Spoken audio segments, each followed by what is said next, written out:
Hello friends, welcome back to ITIL video series. And आज के इस एपिसोड 2 में हम बात करेंगे कोर कॉन्सेप्ट एंड टर्मिनोलॉजी के बारे में आईटीएल 4 के। आज की इस वीडियो में हम समझेंगे about services, value, customer, user, stakeholders, utility और वारंटी के बारे में समझेंगे और वैल्यू को क्रिएशन के बारे में समझेंगे। These all are core concept and terminology for ITIL 4। इस वीडियो में हम डिटेल में समझेंगे कि what is service really means, what is value and how do we co-create it, who are customer, user, stakeholders, the difference between utility and warranty. In ITL, a service is enabling value co-creation by facilitating outcome customer want to achieve without the customer having to manage specific cost and risk. Service का मतलब ये हो गया कि कोई भी customer को एक ऐसी कस्टमर की जो रिक्वायरमेंट है उसको विदाउट उसको मैनेज किए कोई भी कॉस्ट और रिस्क के उसकी वैल्यू उसको मिल जाए, दैट इज कॉल्ड सर्विस। तो अगर हम बात करते हैं आउटकम की, तो outcome means desired result. The customer doesn't worry about the back end servers और maintenance, it handles it all, but the customer get the benefits.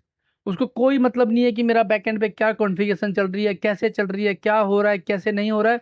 उसको सिर्फ सर्विस है दैट इज चलती रहनी चाहिए, उसका जो बिजनेस है वो चलता रहना चाहिए विदाउट एनी डिस्ट्रप्शन और without any down time, that is called service. Like internet service provider, you get connectivity, आपके घर में ब्रॉडबैंड लगा हुआ है, आपको इंटरनेट 24 घंटे मिलता है, अच्छी स्पीड मिलती है। बैकएंड पे वो फाइबर मेंटेनेंस है, सर्वर मेंटेनेंस है, यूजर का उसमें कोई भी रोल नहीं होता। अगर हम बात करते हैं व्हाट इज वैल्यू की, so value is the core purpose of service management. In ITL value is perceived benefit, usefulness, importance of something. मतलब इन्हें अगर हम सब्जेक्टिव बात करें तो what valuable for one user may not be another. That's why service provider and customer must work together to create value. So warranty is how well it perform minus the cost and risk of the user. So value is utility plus warranty minus cost plus risk. That is the formula of value. आपका cost है, आपकी risk है, वो minus होनी चाहिए। ये चीज़ अगर आप माइनस कर देते हो, आपके पास जो भी यूटिलिटी है और जो भी इंफ्रास्ट्रक्चर है, जो भी वारंटी आपने दिया हुआ है, जो एसएलए आपने साइन किया हुआ है, उसमें से कितना रिस्क आपने कम किया कस्टमर के लिए, कितना कॉस्ट आपने कम किया कस्टमर के लिए, कितना इंप्रूवमेंट किया आपने कस्टमर के लिए, इन्हेंसमेंट किया, ऑटोमेट किया, सर्विस अप टाइम दिया, रिलायबिलिटी दी, कंटिन्यूसली इंप्रूवमेंट आपने दिखाया, that is called value to the customer, that is the value to the service management. अगर हम बात करते हैं customer versus user versus stakeholders की, तो customer is one who define the requirement a pay for the service. हमने service की बात की, सर्विस क्या होती है, बट वो सर्विस कंज्यूम कौन कर रहा है, एक कस्टमर। यूजर कौन होगा, the one who use the service daily. ठीक है, जो कस्टमर तो हो गया एक बड़ी आईटी कंपनी, यूजर हो गया उस कंपनी का end user who use the service. Customer, employee, user, email और क्लाउड और सर्वर और स्टोरेज, कुछ भी। ठीक है। स्टेक होल्डर्स क्या हो गया, anyone with an interest in the service outcome, could be customer, could be user, investor, regulator, internal, external, कोई भी। जो स्टेक होल्डर मतलब जो उस सर्विस में स्टेक होल्डर है, जो उस सब में अपना एक कंट्रीब्यूशन कर रहा है उस सर्विस को मेंटेन करने के लिए, कंज्यूम करने के लिए, डिलीवर करने के लिए, किसी भी एंगल से, किसी भी पॉइंट और किसी भी वे से अपना वैल्यू उसमें आउटकम दे रहा है, that is called stakeholders. इसमें आपके वेंडर हो सकते हैं, इसमें आपके आईपी हो सकते हैं, उस पर आईटी मैनेजर हो सकते हैं, कोई भी हो सकता है ये। So stakeholders could be a user और customer, but not all stakeholders use और pay for the service directly. अब हम बात करते हैं यूटिलिटी एंड वारंटी की, कि यूटिलिटी और वारंटी क्या होता है। So utility means what the service does, मतलब fit for purpose, it also known as fit for purpose. So utility means हो गया what the service does, means आप क्या सर्विस दे रहे हो उसको, क्या आपकी, क्या जो आपने सर्विस ली है, जो वेंडर आपने साइन किया है, जो आपने वेंडर आपने चूज किया है, क्या वो आपके बिजनेस के लिए फिट है, हु कैन, क्या वो आपके बिजनेस को समझता है, आपके ऑपरेशन को समझता है, क्या वो आपके ऑपरेशन को मैनेज कर पाएगा, दैट इज कॉल्ड यूटिलिटी। क्या वो, उसके पास वो इंफ्रा है, वो यूटिलिटी है, वो स्पेशलिटी है, वो उनके पास वो एक्सपीरियंस है जो आपके सर्विस को मैनेज कर पाए। Warranty means how the service perform, it called fit for use, that is called fit for use. Assured availability, capacity, security, continuity, availability.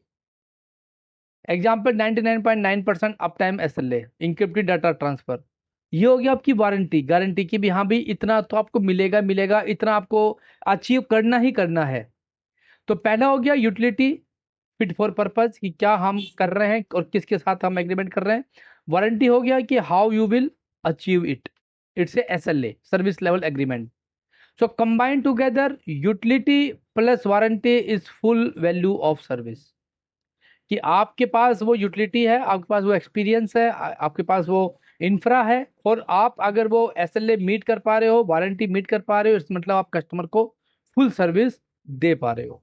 अगर हम बात करें वैल्यू को क्रिएशन की, पहले हम IT डिलीवरी सर्विस कस्टमर को जस्ट करते थे, but now collaboration both side से होता है। जैसे service provide offer capabilities, customer provide clear input, feedback and engagement. तो it's kind of both side collaboration, customer से भी और सर्विस प्रोवाइडर से भी। This partnership result in better more valuable outcome of the everyone involve.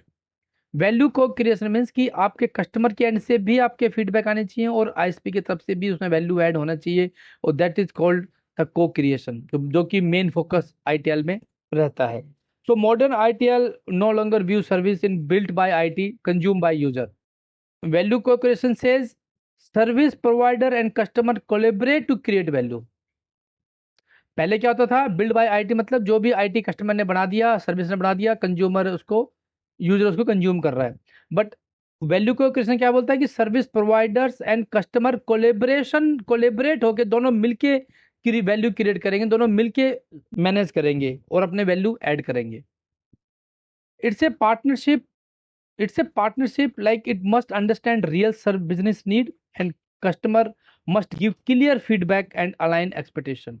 Customer को भी अपनी expectation clear रखनी है कि उसको चाहिए क्या। ऐसा नहीं कि आज कुछ मांग रहे हैं फिर कल कुछ बनी नहीं, मुझे ऐसे करो, फिर बोल रहे नहीं मुझे तो ये करो।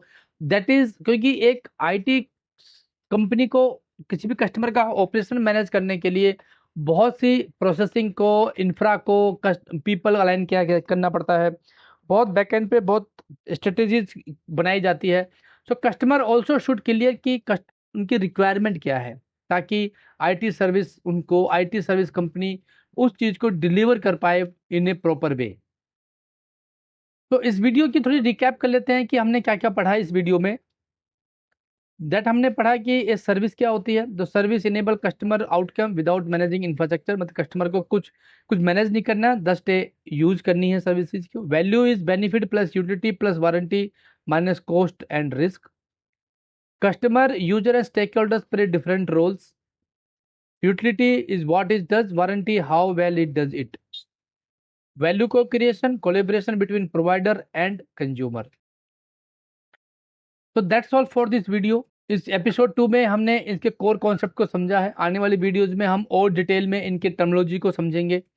नेक्स्ट वीडियो में हम समझेंगे ITL के 4 डायमेंशन मॉडल्स के बारे में, गाइडिंग प्रिंसिपल के बारे में और सर्विस वैल्यू सिस्टम के बारे में। वो वीडियो थोड़ी सी लंबी हो सकती है बट बहुत इंपॉर्टेंट वीडियो है, तो आपको बने रहना है चैनल के साथ। सब्सक्राइब कर लें, लाइक कर लें, शेयर जरूर करना है अपने फ्रेंड्स के साथ भी, और बेल आइकन जरूर दबा देना ताकि जैसे मैं वीडियो अपलोड करूँ आपको उसका नोटिफिकेशन मिल जाए।